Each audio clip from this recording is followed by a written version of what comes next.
And I'd like to now go into our panel discussion.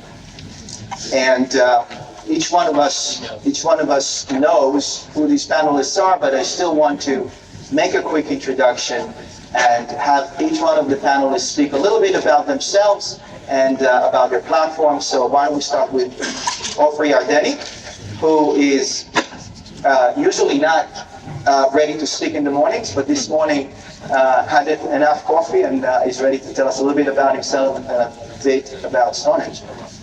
Thank you very much. It was a great presentation, and thank you for inviting me. It's the first conference that I've been attending in the last, I think, 4 or 5 years. Great to see all of you. Great to be part of the legal outreach. I personally believe in education. As an immigrant that came to this country, I still believe that the same fundamentals that when I came in 1985, it was a great country, embraced by everybody as an immigrant. I never felt excluded, and I still believe that America is the best place for every immigrant that comes to this country with what we provide, and we can see it in the news. Continue your great work. I think you're doing a great job, and if we can help, I would always love to help as one immigrant to minorities or other immigrants. A little bit about myself. Came to this country in 1985 as a student. Came to NYU. My idea was to study, to do my master and PhD in history, not financial, not economics, history. I had passion about the Middle East, still have. And when I came to this country, I fell in love. I fell in love with the city, the country, the people. And I fell in love with the architecture and what New York City has to offer. So I decided to leave school and move to the real estate industry. And the reason why to the real estate industry, because everybody was talking about real estate in the middle of the 80s. Without capital, I decided to join in to be a real estate broker, and I saw some faces here like my good years that I know for 30 years that we made some deals together. And I was lucky enough to be as a real estate broker like most of you here, because that was the best school I had. Think about it, as an immigrant, no money, working as a real estate broker, and calling Steve Ross, Steve Roth, Ed Minskoff, Kamal Hakim, Eli Kalimian, the Manchurian, and offer them deals. That was my education about real estate. They didn't ask me from where I am, what I do. They all wanted to know what deals I had. So working with them, hi Michael, working with them, the buildings, was the best education I had. So what you see today and what I built today, I'm not an original. I'm a collage of thousands of people that I met over my life. And I try to take the best thing from each individual, because the personality of many of my peers in the real estate is a lot of ego. So I try to take the best thing and create Stonehenge.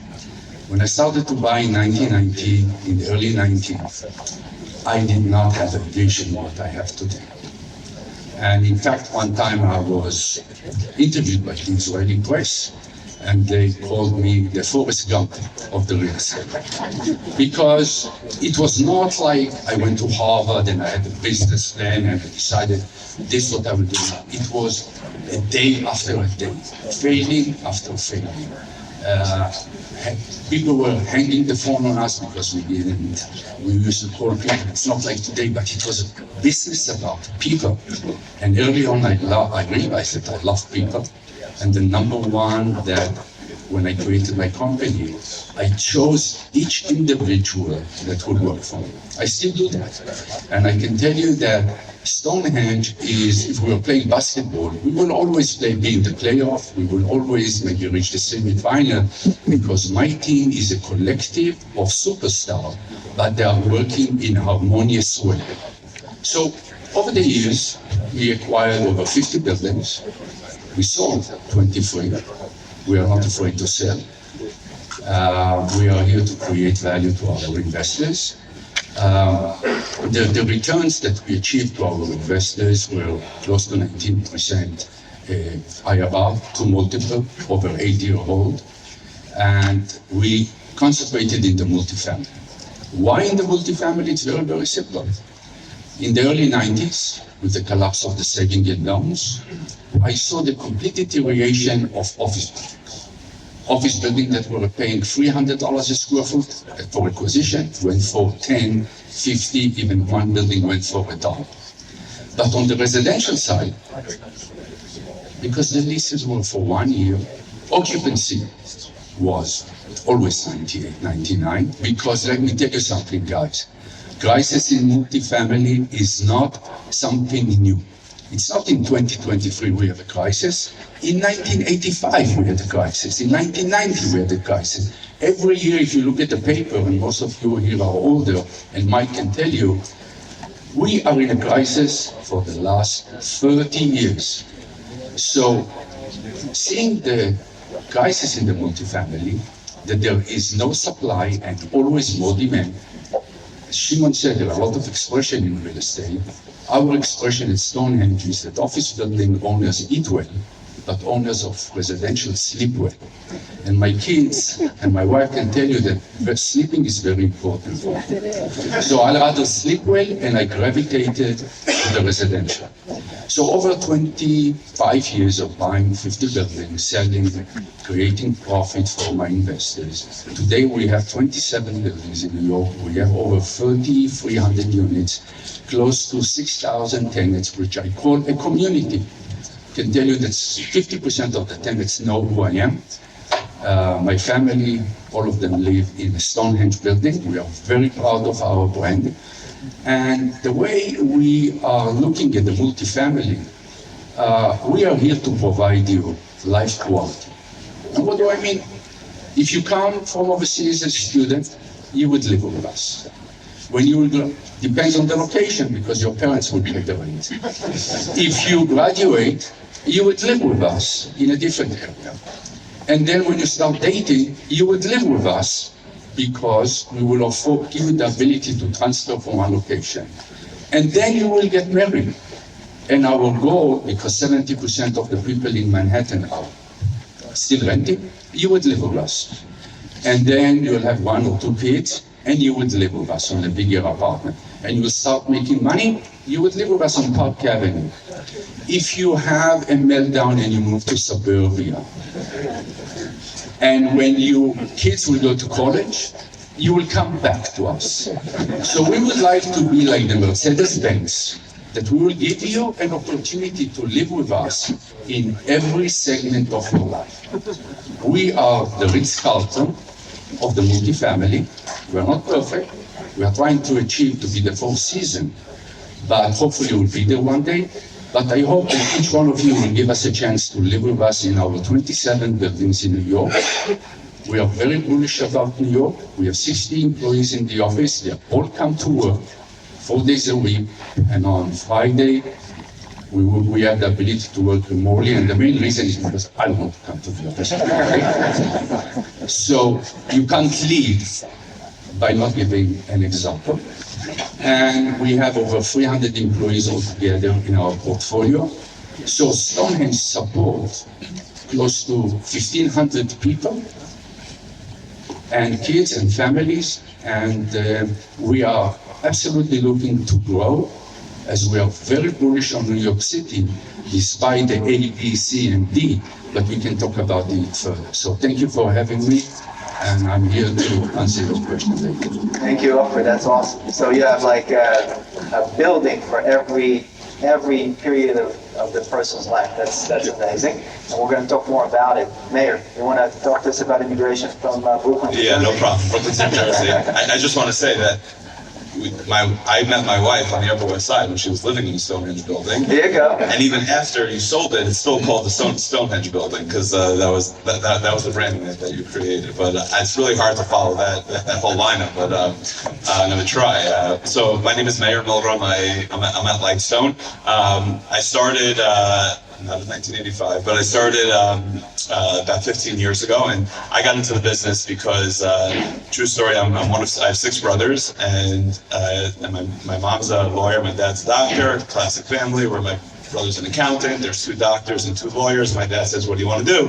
And I was like, well, I don't want to work as hard as everybody and make more money. So he's like, all right, so then go into real estate. So hence that's where I am. I've been the first, I was the first Lightstone employee here in New York. I've been a partner there for about 10 years now.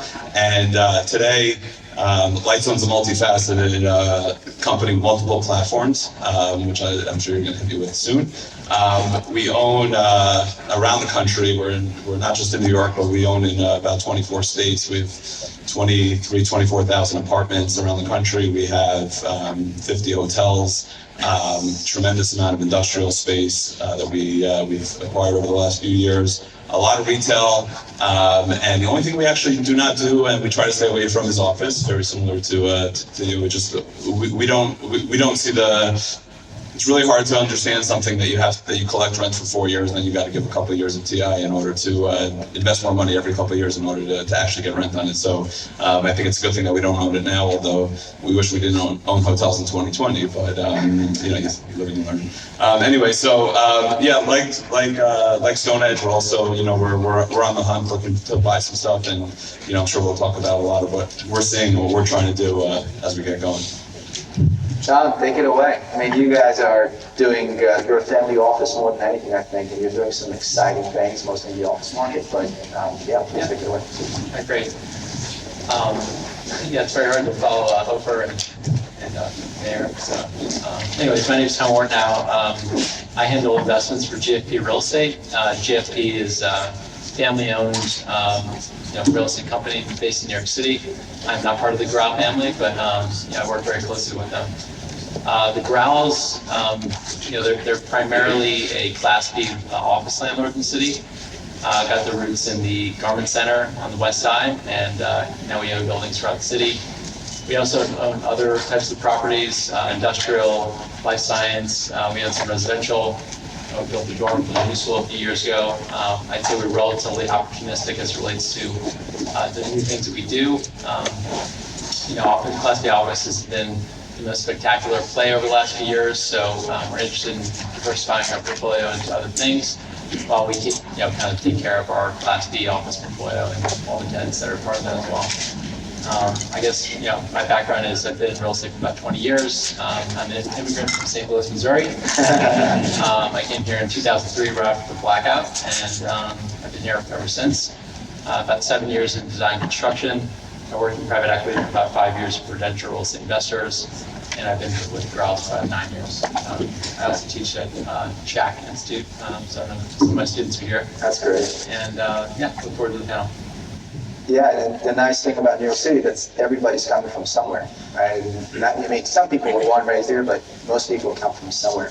And I want to stay for a second on the residential side. And there's 2 really interesting statistics. Revenue is telling us that by 2030 we'll be short 560,000 units. So we talked about the low supply, and I think Ofer, you mentioned it very strongly, and that's part of what you believe in that. And the second thing is that there are 42,000 units that are vacant, French State residents that are vacant as a result of HSDPA, which is, again, just shocking to me how a housing policy doesn't think about that or doesn't address it at this point. And 2019 was a hard year, I think, for all of us in multifamily as a result of the housing policy. But Ofer, and I want to ask you this because I think you've done tremendously well actually since. You bought, if I'm not mistaken, about $500 million in assets since then. So how did you pivot? What did you shift? What do you think about today when you look at assets as a result of that housing policy? If you can share with us. Of course I can share with you. One, I can tell you that as an industry, we knew that rules and regulation would change in 2019, and if you will see, you couldn't sell a building or buy a building. People were very concerned during the 2017-18, difficult to raise capital to invest in New York. I tried a few times, I failed, and everybody was concerned about the 2019 changes. When we got hit by the 2019 changes, it was a devastating effect to the industry. No other words to describe it. There was not one organization that thought that the changes are going to be as hard and difficult as they were.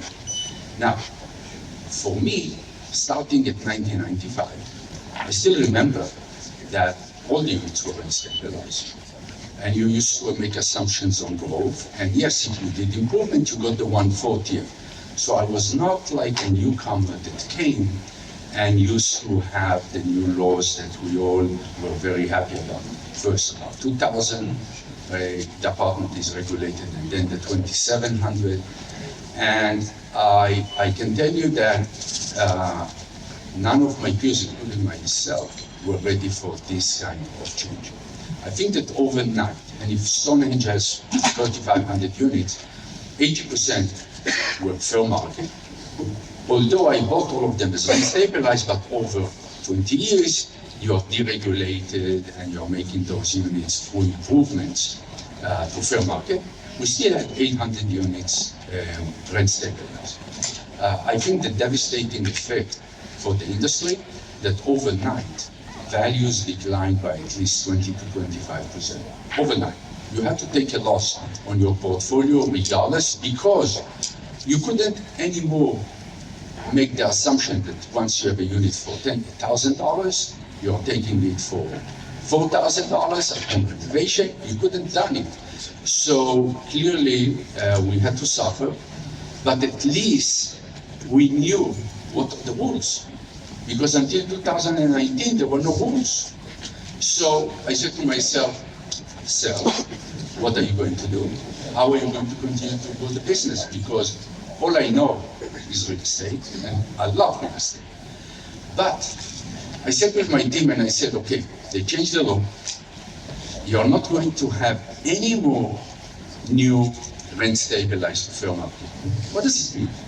There are no more construction in New York, because all the Hudson Yards were built, Brooklyn was built, concessions were starting to come down, because from 2014 to 2018-19, I saw the biggest growth of apartments in New York City. Thousands of units in the Hudson Yards, but not just thousands of units, buildings that have 1,000 units. Now, I never, until that time of the Hudson Yard or in Brooklyn where they built a large one, there were only few buildings in New York City, Manhattan, of 1,000 units. Maybe Silver Tower, Normandy Court, Milstein owned the building on Third Avenue. But if you think about it, the turnover in those fair market buildings is 40%. You're dealing with 400 units a year turning over. It's like managing the business of the Love Boat shows, for those of you who are older. People going in, people are going out, we are consistently renting. So when they build the Hudson Yard, and developers tend to build as high as they can, they started to provide concessions. And they started with 1 month, 2 months, 3 months. Now, most of the developers did not understand that to lease 1,000 units, you have to have 16 people coming to view them in order to rent them. You don't have enough hours during the day and days during the week in order to accommodate all those people. So in order to accelerate it, they gave concession. By them giving concession, it affected the entire industry. We included that we have to give concession. But in 2018-19, concessions stopped. Occupancy in my portfolio, 99%. And me, as a savvy real estate guy, by February 20th, I closed on our new acquisition, 340 East 51st, from the London family. They built this building, 114 units, 90% were fair market, and the remaining were rent stabilized. My data and the technology, of which we have a state-of-the-art technology, most of you saw it, show me that there is no concession, and more people are coming to New York City. So I wrote on the wall in our office in February 20th, when we closed the deal, crisis in the multifamily. I said, great, the rents is going up. Because with more people coming to New York, no new construction, tough rent stabilization, where is the rent going to go? 50% of the tenants came from outside of New York, and they were sharing, and they were living 2 and 3 in an apartment. So I wrote, crisis in the multifamily, rents will go up. I was wrong, I was right in one thing, crisis in the multifamily, because COVID occurred 3 weeks after that. And from an owner that the average income of our tenants without guarantor is around 250,000, and income of per unit, and with guarantor it's around 600,000. Our collection are always 98, 99%. Our ability to raise rent is always there, 3, 4, 5%. And the demand is always exceed the supply. So I was very, very bullish to continue to buy, but COVID occurred, and for the first time in my career, I was stuck. I always try to portray to my partners and investors the safety of the real estate that we are buying. If it's Park Avenue, if it's Downing Street, it's 6th Avenue and 15th Street, if it's Meir Milgraum. Our portfolio that was 99% leased suddenly went to 63% leased or 60%. Just to give you the numbers, 1,200 units vacant, average rent 4,000 a month. 120,000 square feet retail, vacant. Garages, several hundred spots of garages, vacant. So I worked harder than every day in my life. And I was trying to give as much as to rent as I could.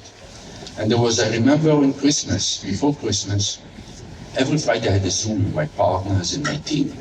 And I will never forget that Friday where I said to my partners, it was December 20th, that this Friday I'm asking each one of them to go either to the mosque, to church, or synagogue. And they said to me, why, Ofer? I said, because the only thing we can do is pray to God to help us. I don't have any ideas. It's not that I'm giving up, but I have no idea how to bring the tenants back. The city was a ghost town. So they appreciated that I'm a religious person and devoted, and we all pray. But as we were praying, the fundamental in the market changed. And as my team, my leasing, started to show me the data in February and March of 21, that there was a flood of tenants coming back.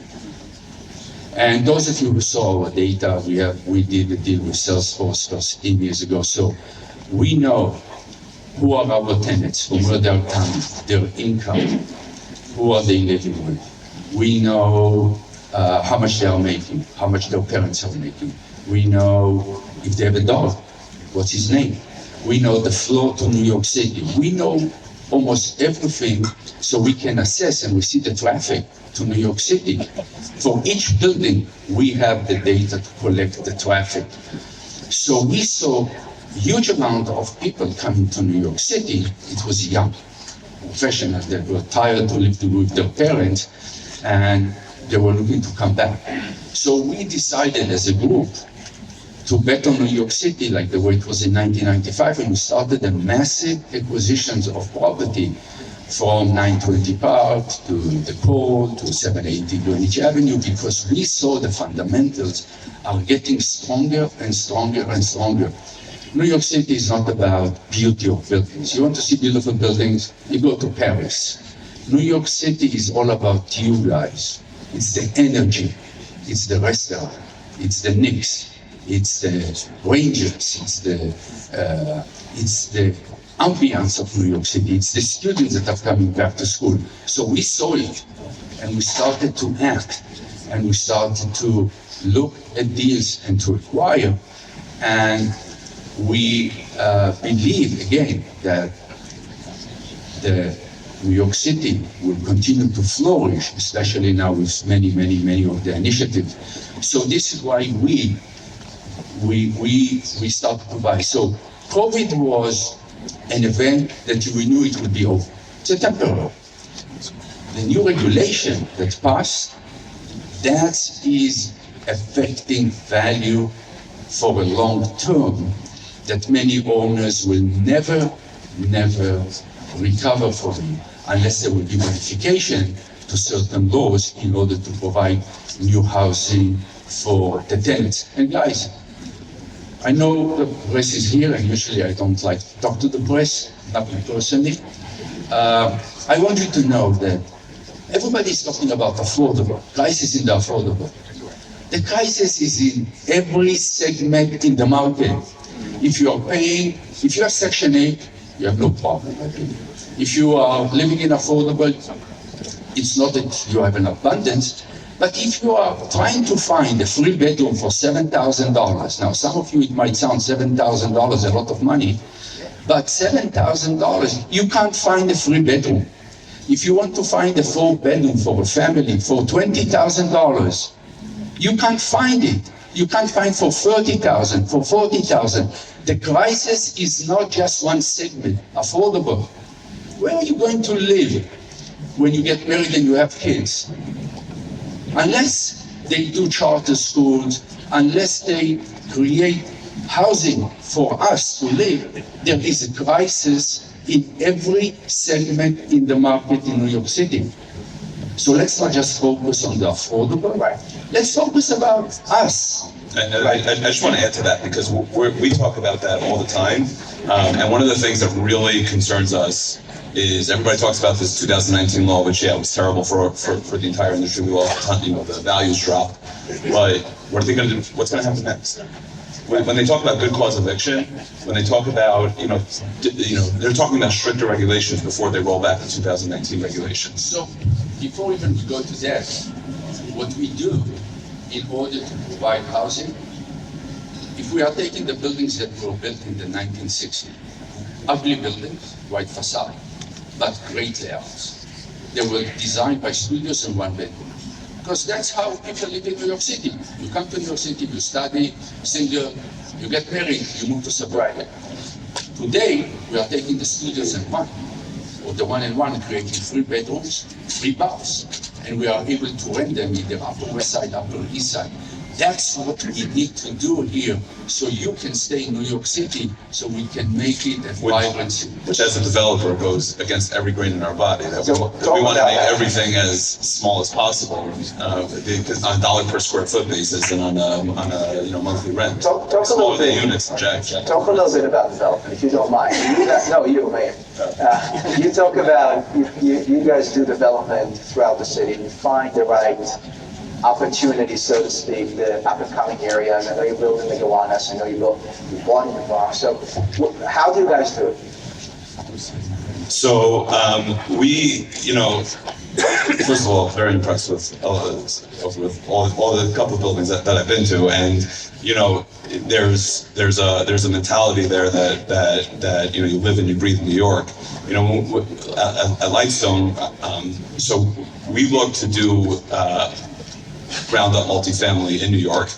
We've done over 2,500 apartments, which in a 10-year period is an enormous amount of ground-up Class A units. So we're not the typical developer investor where we bring in LP money and we have syndicated partners. We have no partners in any of our multifamily deals. And we look at the 2 things that we really focus on, actually 3 things that we really focus on is number 1, the up-and-coming neighborhoods.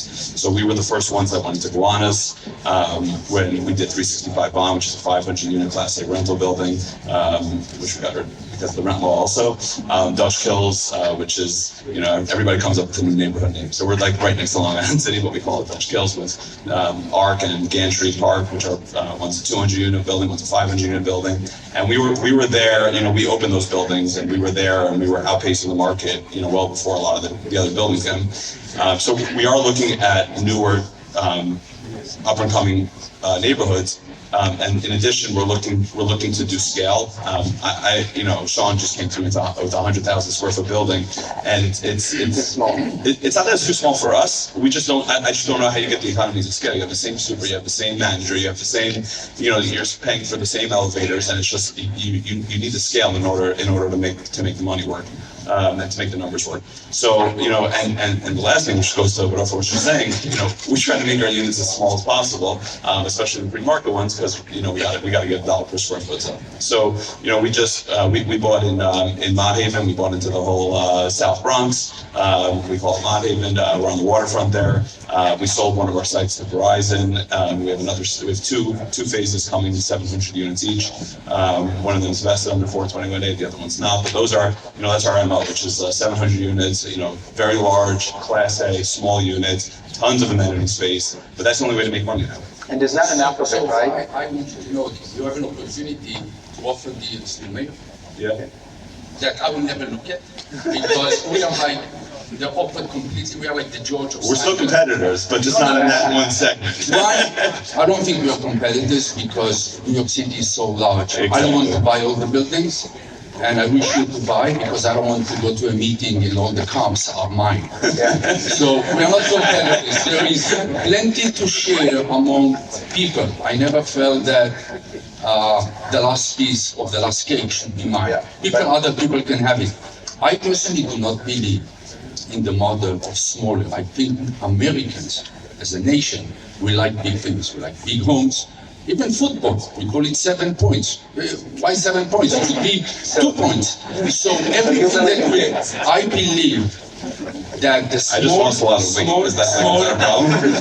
size unit, it's not, now because it's such a large country, there is a room for every business. But I believe that the tenant will pay more for a shrink because the size of the unit than they will pay for rent because. No, but that's I'm curious what Tom has to say about converting his office building. Is it big units or small units? What do you think? I think it's big. I think they're small units. Yeah, wow. But define small. What is small? I don't know, probably 20-30% smaller than the units that were built in the 80s. We're doing studios, probably 450, 475 square feet. One bed's at like 650. That's not small. That's the building that you see. Small, I thought you were talking about the micro units, 300 square feet. You can't even do those in the city. You can't do those. So we talked a lot about, and we agree on that, the low supply. And that what's happening in the office market is really interesting. It's interesting because there is growth in attendance, but everybody's talking about this conversion to residential. I want to hear more about it from Tom because they're doing a super interesting project at 25 Water Street. To the extent that you can tell us more about it. I also want to hear about it. And so we'll see how smart it is. But yeah, we're doing 25 Water. It's a large office residential conversion project. It's about 1 million square feet, 1,300 units. It'll be one of the largest conversions of all time. I think it'll be one of the largest smart buildings in Manhattan when it's complete. Very similar to Lightstone's approach. Very efficient units, highly amenitized. These are the types of things that tenants want. The real estate industry, all asset classes are really, it's almost like an amenities war where everyone wants bigger and better things for their tenants to attract folks to their building and to others. So that's kind of the approach.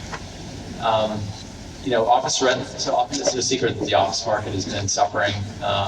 Attendance is probably 50% of what it was pre-COVID, and that's putting a lot of downward pressure on the economics for owning and investing in office buildings. So that's what's kind of giving rise to this.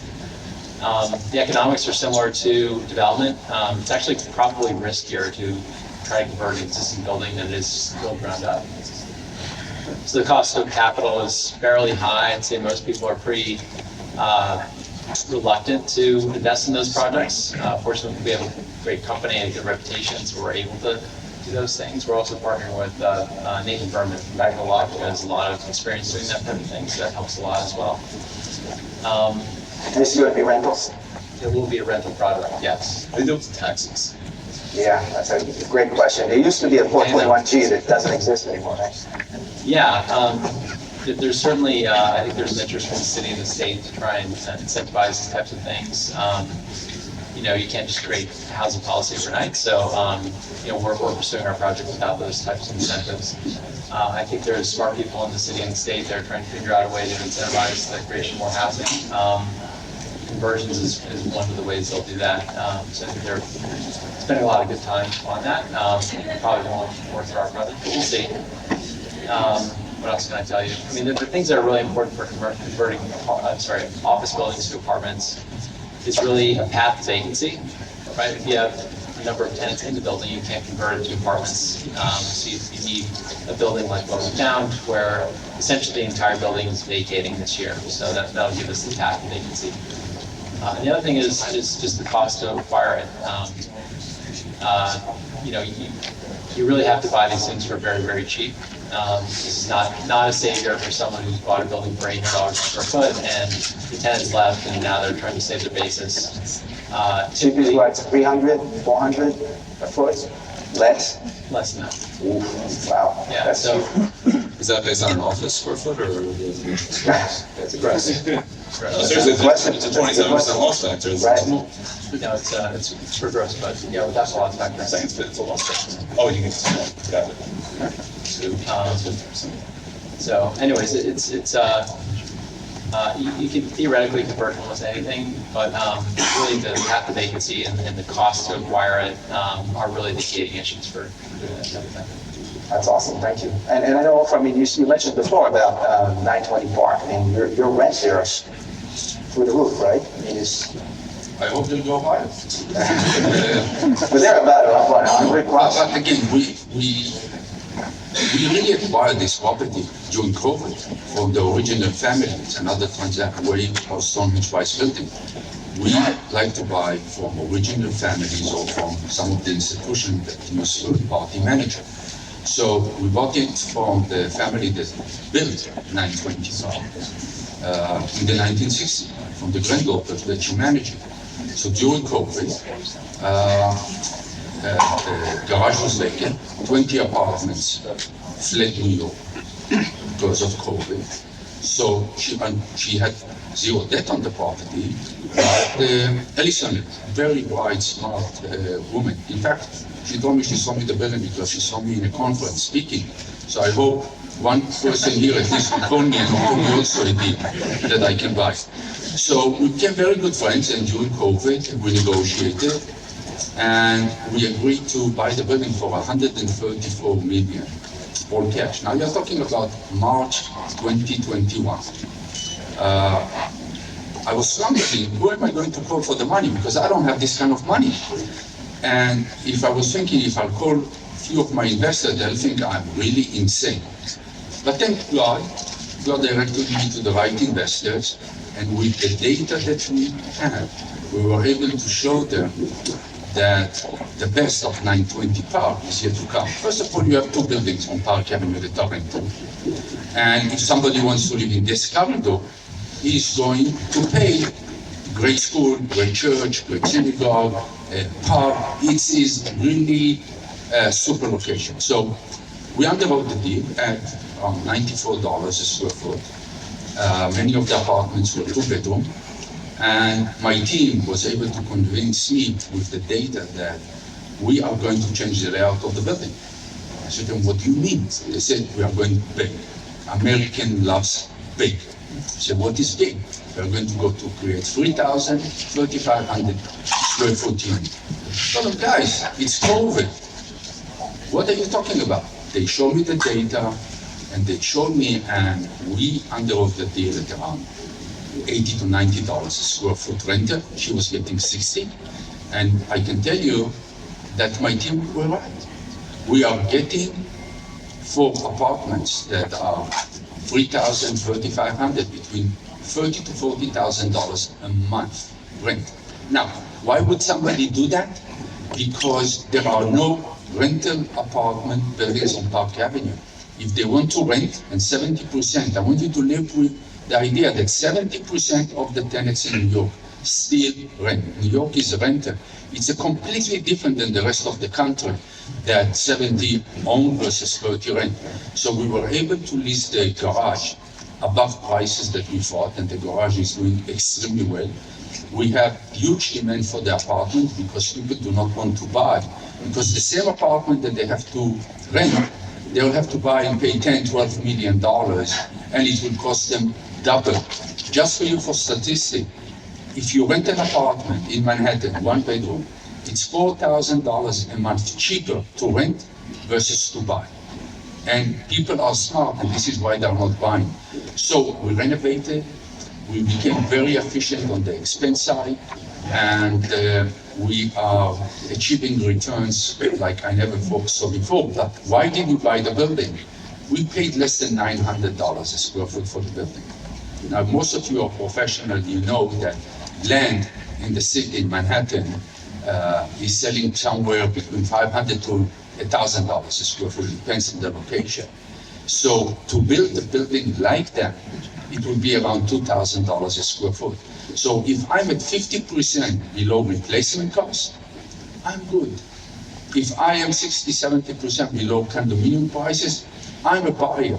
And the thesis that my team came was right. And we were able to rent it. We are doing renovation despite the issues of cost of renovation. And this is, we believe that families will come back. Families are coming back. Families want to live in the city in different locations, and that was the acquisition of 920 Park. Thank you. And a lot of people still work from home, and I want to ask two questions. One is about the office market. If Tom, can you talk about that a little bit? And the second is about hotels. The office market in the BZCs is tougher these days. I mean, do you have any comments on that? Are you thinking about converting some of your existing office to residential? Do you see any co-working, brands as helpful, convening, other things that you see in the B and C office market? Sure. Yeah, like I mentioned before, the office market has been suffering from the effects of, just lifestyle preferences. A lot of folks prefer to work from home. Employers, for various maybe family reasons or just convenience, not wanting to, do the commute in the morning. So anyways, yeah, the office market, we own, I don't know, we oversee about 78 buildings, about 18 million square feet. Primarily Class B office, which is probably the worst affected by the sort of secular change in demand for office. Fortunately, the Growls are, they've been honing their craft for 80 years or so. They're very, very good at property management and leasing. They've got a great reputation for treating their tenants well and treating brokers well that bring us tenants. And really the way to kind of weather the storm right now is really just to be someone who's realistic, who's got a good reputation, and meet the market. You have to actually, when the market goes down by 30%, you have to actually follow the market down and do deals to that level. If you're holding out for where you thought the rents were 5 years ago or 3 years ago when you bought the building, you're just not going to rent space. So fortunately, the Growls have a low basis and they're realistic. And brokers and tenants like them. So we've been able to maintain occupancy. I think historic occupancy is 99% of their portfolio. It's probably in the high 80s right now. We're likely to be in the 90s again at some point this year. And what's that? No, I think it's great. I mean, it's low basis and it's low leverage, and it's a family that's going to hold it forever. So you're doing what you need to do to. Yeah, so make sure we treat all of our partners, our tenants, brokers, lenders, and everyone well. And we're, like Ofer, we're long-term believers in New York City, and we believe in protecting our buildings. It's unlikely, I think, that we'll convert our buildings to residential. It's not exactly, like I mentioned before, it's not a great scenario if you own a building. To convert it to residential, typically you're going to be buying those buildings from a lender, or maybe a public company without a loan that just wants to get rid of the asset. Do you have any conversations with a co-working brand or platform that can help you with anything in one or two or several of your buildings? We don't really have much co-working. We had a couple of small, kind of called master leases that were pre-leased to other tenants. I'd say that was probably 1% or less of our portfolio. There's definitely a place for co-working and stuff like that. A lot of our buildings are for small businesses. We're probably the largest small business landlord, nonprofit landlord in the city. And we sort of are very comfortable just basically playing that role where we're renting directly to the user as opposed to master leasing a space and then having them sublet it to users. And I think the crowds will probably continue to do that. It's also, I mean, there's sort of an amenitization that brings sometimes. A lot of our buildings are smaller than maybe it makes sense. It makes sense to have if you have a 1 million square foot building, you have maybe a 50,000 square foot forward facility. It's sort of, it plays a mix, but we basically just do it ourselves. Thank you. Yeah. And let's try to talk a little bit about hotels, Mayor, if you will. You guys own a bunch of them, and ADRs went up, so you feel. I thought I was going to get off this panel without hearing that question. Oh no, so you don't have to. You can talk about something else if you want. Super Bowl? No. Yeah. So, yeah, ADRs are up. Occupancy is up through the roof. I don't know if any of you guys stayed at a hotel last night, but even well, it's February now, but even January, which is usually a pretty slow month, got really busy, which was great to see. We are well beyond 2019 numbers, which everybody, people were not sure what to do, when that was going to be, projecting 24, 25. But the reality is that the supply of hotels in the city, while in the last 5 years was like this, in the next 5 years is totally on its way down. You can't build a hotel in the city even if you wanted to. You have a 2-year ULURP before you start put a shovel in the ground. And the city's using, I think, I don't remember the last number, but I heard it was like 50 hotels that are being used to shelter migrants and the homeless. So there's absolutely a decline in supply. They've gotten rid of Airbnb on they've really, sifted through those, and that's really not gone away, and that won't go away, but that's really leveled out. And I think that over the, if I can tell everybody in this room, which I absolutely can, that we're sitting now in 2023, and in 2027 and 2028, there will be the exact same number, if not less, hotel rooms than there are today. When you hear that statistic, that's because you cannot build a hotel even if you wanted to, and the stuff that's getting delivered now is already, was already in the numbers. I mean, that's a staggering realization. If I told you that in 2028 you're going to have the exact same amount of apartments that there are today, you would go out and buy every apartment you get your hands on. He's trying to do that, actually, because that's just what's happening. So to make it really, because of that, you're going to see a huge supply and demand imbalance, and that's why you see rates that are $400 or $500 a night, and they're just going to continue to go up. So it's an opportunity like Hyatt just did with Dream buying 1,700 rooms. Yeah, Ofer said this before, which is not all resident. I don't remember. Maybe you said. Oh yeah, sorry. That Ariel is saying that not all apartments are created equal. Right. Same thing when it comes to hotels. Not all hotels are created equal. You have a lot of hotels that need a tremendous amount of work. The public space makes a difference. The restaurant makes a difference. The location makes a difference. Not all of them are created equal. So selective, but absolutely you want to get your hands on as many as possible. Awesome, thank you. I want to wrap this up, but before, real quick, each one of you, if you could tell us what you think about 2023. That's okay. Go first.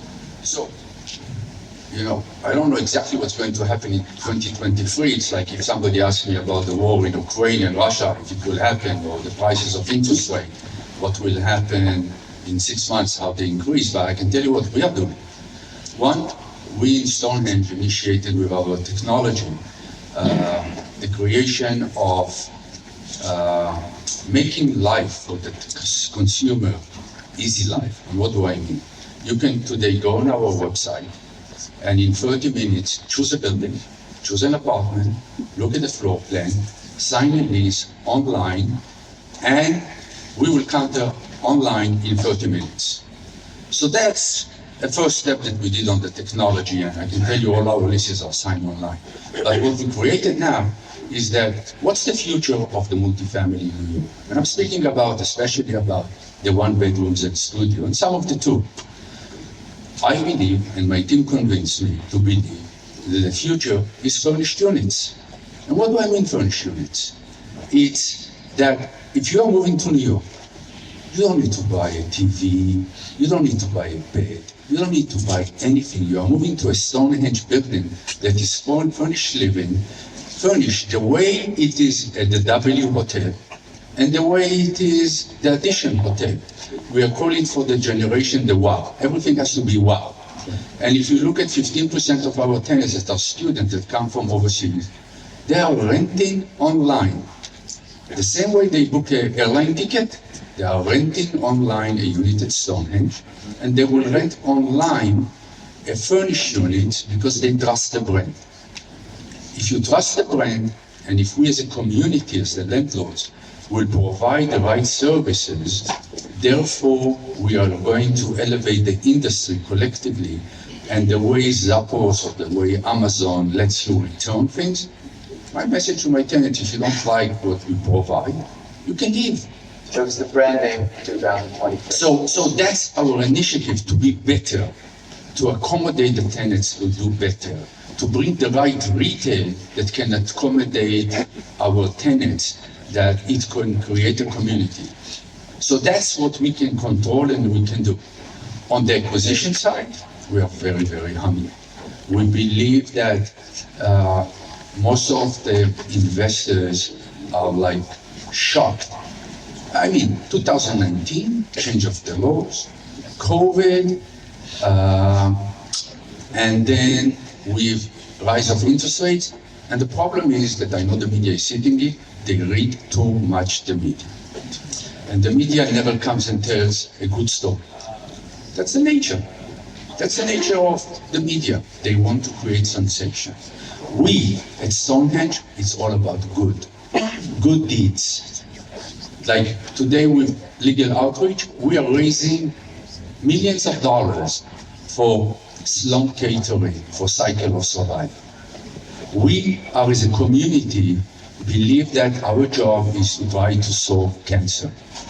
We at Stonehenge did, and we will do it again, provide homes free for people from the theater industry that got affected during COVID. We gave 24 units free for people in the community that for a year, we had more than 1,000 applications. I tried to sell it to most of my landlord, so they didn't buy it. So we will do the charity, we'll create a community, we will buy, God willing, if we have the money and we see the opportunity, and we'll continue to improve the life of our tenants in New York City to make Stonehenge one of the best companies in New York. Thank you. That's 2023 for you. And Meir, what do you see in the market or in general in 2023? I see Q1, Q2, a lot of coffee and high cap rates, and I think that there's got to be a whole. I know you mentioned that there's not going to be a total reset of pricing, but I think pricing expectations do need to kind of reset a little. Second half of this year, I think is going to be I think some real of them exciting. have reset already. So Some have that's why reset I'm already. I think there's a lot. I think there's a lot to go. I think that there's You a lot hope. to go. I mean, listen, I think that especially for us, if we see something we like, if I could get it for 5% cheaper in 6 months from now, I'd rather buy it now. And have my Second hands on half of the year, you think you'll see more transactions? it. Oh, yeah, 100%. Yeah, I think so. I mean, because also you get a little bit more, people are going to know where the interest rates are. They're going to know. More certainty. Yeah, absolutely more certainty. So, but again, like Ofer, if something comes along that's great, you can buy it. Awesome. Thank you. Tom, where are you on 2023? You're the professor. Indeed, yeah. Yeah. No crystal ball, though. Yeah, 2023, I agree with these guys. I think the market will continue to get better. I'm hopeful that it'll continue to get better.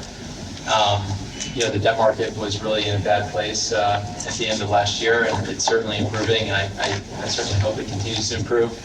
I think the economy appears to be kind of that soft landing that the Fed has been trying to land the plane, and they seem to be successful. I'm not a macroeconomist, but I'm hopeful that the economy will have that soft landing and continue to get better. People are coming back to the office more and more. You see it in the transit statistics and the castle statistics, people going to the office. I think New York City really needs people to come back to the city and kind of like to come back to where it was before, to the extent possible. And we're going to continue looking for acquisitions, we're opportunistic, so we'll play whatever seems to make sense at the time. I'd say we're seeing a lot of opportunity in the conversion space, so we continue to look there.